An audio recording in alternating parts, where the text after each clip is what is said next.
everyone, this is Jamie Sorensen here at Two Peas in a Bucket with another personal shopper video sharing my product recommendations based on your requests. I've had a few questions about what would be good for basics, for beginners. How would you begin starting the hobby of scrapbooking? So I've pulled together some items today to cover that topic, beginning with albums. So we all want a place to put our finished pages that we've worked so hard on. So beginning with this American Crafts binder from, this binder from American Crafts. You can get albums in a number of sizes in different styles. You can get them in cloth, in leather, in 12 by 12 size, which is what I have here, probably too big to fit in the frame here, or 8.5 by 11, mini albums like in 6 by 6, different sizes, different materials, and it's all just a matter of preference. This one is in cloth. There are some leather ones. A lot of times they'll have a little square window in here so you can give kind of a peek into what the album is all about. And then they're bound in different ways. So a lot of times you'll see binders, and which is very popular, where you have the standard 3-ring binder here, or you can get them in post bound. So with the binder, there's like a fixed width, and I'm sorry I can't show you really on the camera here, but this is, I think, probably 2 inches wide. There's a fixed width, and that's how big your album can grow. Of course, this end of the album can always get a little bit bigger if you want to put it on your coffee table or something like that. But with a post-bound album, you have sort of the freedom within reason. I mean, it can't grow too tall to make it to have this binder grow, because there's this flap in here that can continue to pull out, and then they're bound by these little posts, as you see in the corner here, and you would just keep adding these metal pieces to make your album taller so you can fit more pages on them. However, I like using the 3-ring because it's really easy to just slip on the interlocking rings and snap. But some people like post-bound too. One thing to note also is when you're opening your album with a post-bound album, the pages are going to be more flush with each other, whereas when you open a D-ring album, there's the binder that separates the 2 pages. So if you like the way pages look right up next to each other, then maybe a post-bound album is for you. But if you don't care and if you just want things easy, then I would recommend a binder. So there are lots of ways to create albums. You can certainly punch holes in paper and stick them in the binder rings, but most of the time people will put them in plastic sleeves, like these page protectors, and again, they come in different sizes to coordinate with the different size albums. So we have 12 by 12 page protectors here. It's a plastic sleeve that you just, they're top loading and you just slip them right in. They also come in 8.5 by 11 or 6 by 6 or whatever your album size is. And then oftentimes, to keep some sort of visual interest in your album, scrapbookers, we will combine different pages. So some of the pages will be a half size and have these little photo dividers that you can slip your photos in. Here's another version with that allows for vertical and horizontal, and then there's some full 12 by 12 with all vertical. You can get all horizontal. You can make little mini scrapbook pages within these pockets, like we see a lot in the trend Project Life, and mix them with photos, or it's really up to you. There's a lot of freedom and possibilities, and there aren't any rules in scrapbooking. It's what you want to make it. So that is binders and albums. There are a couple more options actually that I pulled.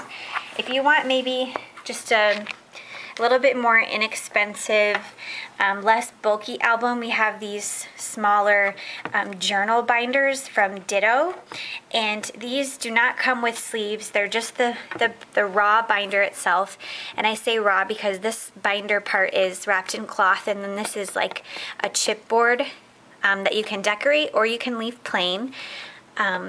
And we have them in 8x8 in a few colors and 8.5 by 11 in a few colors. And then they have coordinating sets of inserts that can go in them. So we have this 8x8 journal set that comes with like almost 100 pieces in here. And they've designed it so that it could be like a planner, or you could, if you want to jump on the Project Life bandwagon, this would be a great place to scrapbook the different days, what things happened that day. Project Life is a project kind of movement inspired by Becky Higgins, where you document every day in your life for a year. But this is a variety pack, so there's some other things in here as well, and it kind of gives you a guide for scrapbooking, a place to put your photos, a place to journal, and then they've made it very basic and very versatile by just having very minimal designs with basic, bright, fun colors. And then they have these cute little tabbed pages in here. Don't forget, this month, this week. So even if you don't want to make a scrapbook, you could make this a planner and it would work really well.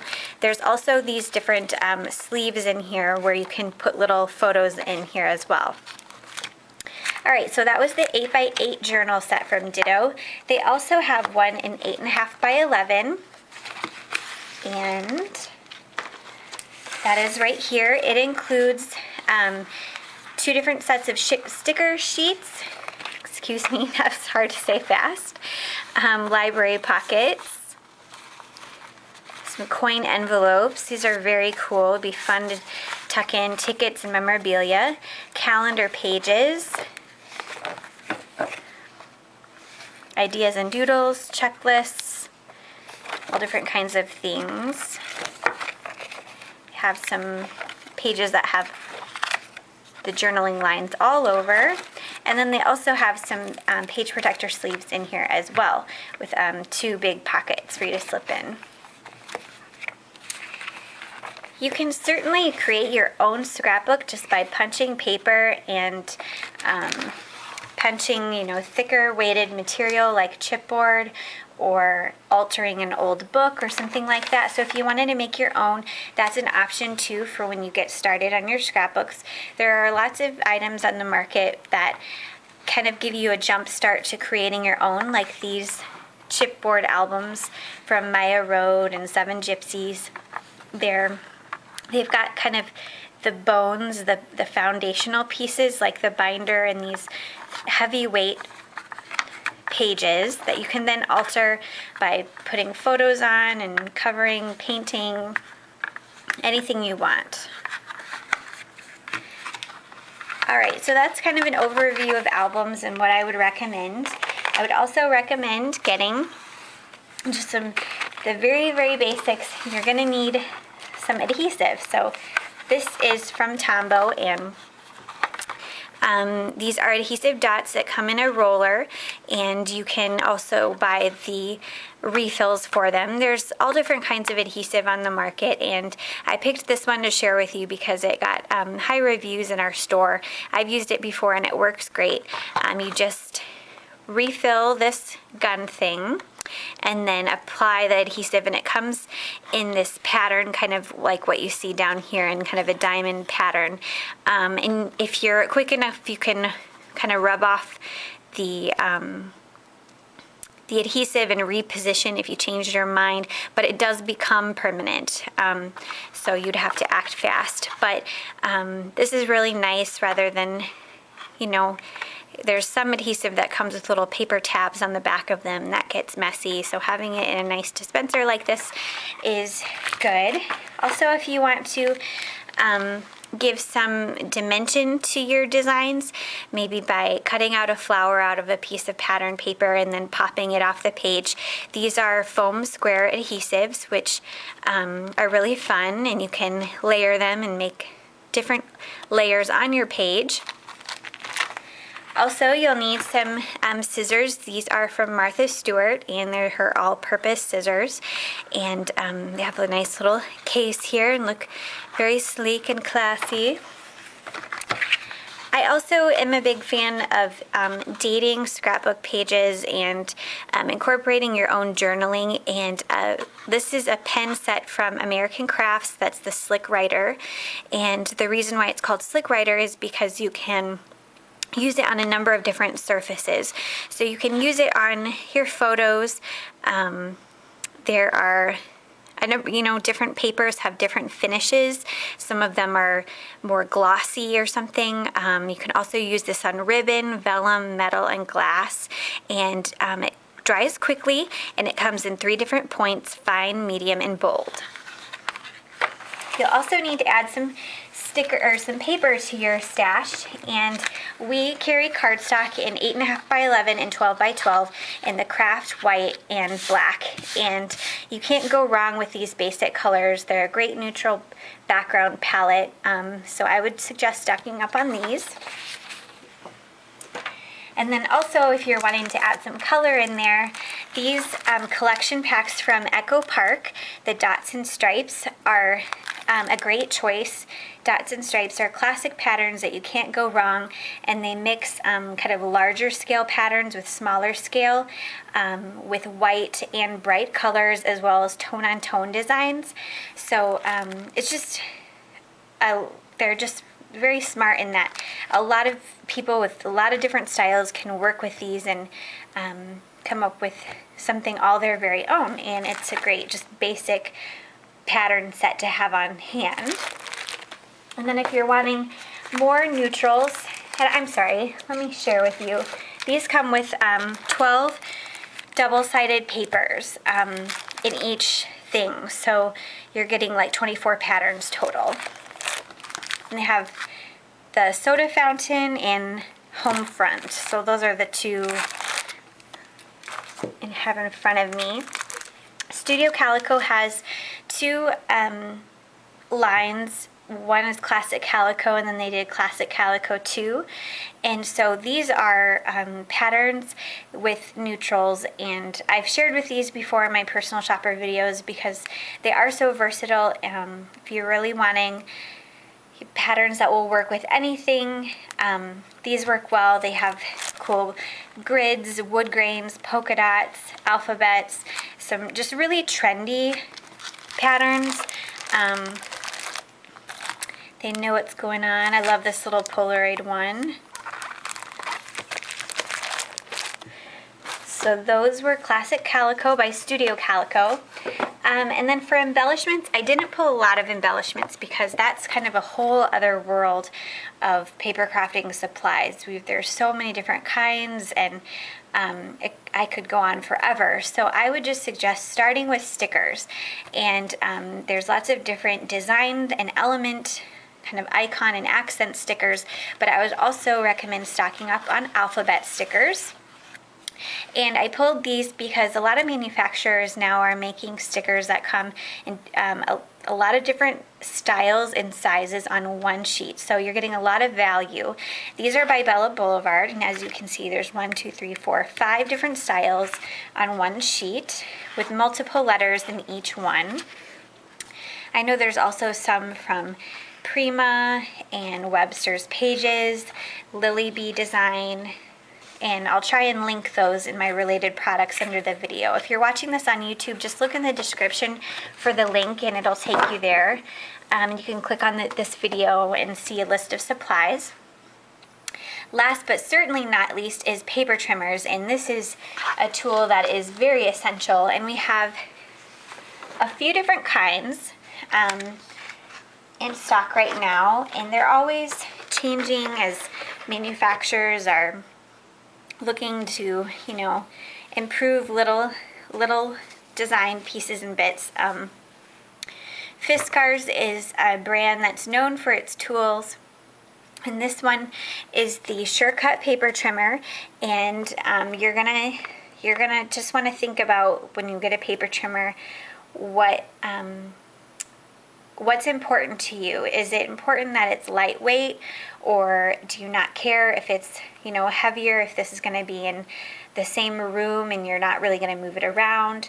How big do you need the paper trimmer to be? What's in your budget? And what kind of, you know, cuts do you want to make with your paper trimmer? So this one is cool in that, and most of this is pretty standard, but it has a swing out arm. This pulls out and then it measures across.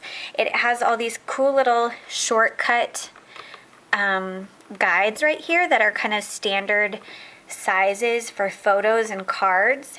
So that's kind of a little cheat sheet. It does have this grid background and then the ruler, of course. This trimmer is unique in that it has a wire that goes down here that kind of shows you where your cut is going to be, and that's pictured here. Let's see, what else am I missing? I think that's everything. The blade in here is kind of like a little, if I were to pull it out and show you, it'd look like a little triangle, which is different than a rotary blade, which I'll show you next, where the blade is actually in a circle and it continues, and so that's something to think about. Okay, so that was Fiskars. We have a few from American Crafts. This one is the portable 12-inch combo trimmer, and what makes this trimmer kind of special is that it has these 3 different options that you just switch this little guide over, and it gives you a curvy style, so your cut will have a wave to it, a straight edge, and then a perforated edge. So something you might use a perforated edge for is, for example, when I created my wedding invitations, I made one of the pieces in the envelope be a save the date card, and they tore it out and perforated. So I don't know if perforation is something that you would use a lot, but if it is, then this is a great option. And then it also has the cool little wavy design. You do get your grid background and rulers and guides, and again, this pulls out. Let me see if I'm missing anything. It has a spring action track, it says, so it just guarantees more smooth cut accuracy and precision, it says. Okay, so another one that we have, and this one is a little bit more expensive, but it's because it gives you more options to work with. So this is the cut up paper trimmer. It's a portable cartridge trimmer. So it comes with these different styles, and it has a place within the trimmer to hold them, which is cool. And the blade is a rotary blade, and so with these kinds of blades you get more life in them because the blade is all in one big circle, and so there's more of it to cut things, whereas, you know, some other trimmers have like a little triangular blade, and you can switch the blade over and use kind of both sides of that triangle. But I think the rotary blades in general, my understanding is that it lasts a little bit longer. And then there are other ones out there on other styles available that you can add to the cut up trimmer, and then there are 3 slots for those on the bottom of this. So this is where you would load the trim or the blade, and then you pull it up, push in the cartridge, and then press it down, and it has this sturdy guide here that will lock your paper in place. And then again, it has the swing out arm that goes out to 19 inches. I think the other ones were 12 inches. So that is the one other trimmer. And then last but not least is this very large trimmer that is, it's the portable rotary paper trimmer. So it has the rotary blade, like I mentioned, and oops, I'm dropping things. It is very wide. It doesn't have the swing out, but it has a bigger base to work with, so everything will lie flat, whereas the other, your swing out arm, you know, it has a guide on the arm that will keep your workspace level, but this is just one flat big space, but it is a little bit more bulky. So if you wanted, you know, something to kind of pack down if you're going to crops or over to a friend's house, that may be important to you, but this one is one big piece. It does, however, have a handle that you can take and go with you. But generally these bigger trimmers like this are nice because you can cut through, you know, multiple pieces of paper. So if you're making Christmas cards or invitations or something like that, this is a nice choice. Okay, did you get all that? That concludes today's personal shopper video, and I pulled a little prize pack together of just some basic embellishments in this nice classic alphabet stamp set. As always, we have a prize associated with the video, so be sure to leave a comment by next week's personal shopper video for your chance to win, and let me know what you'd like to see in the future.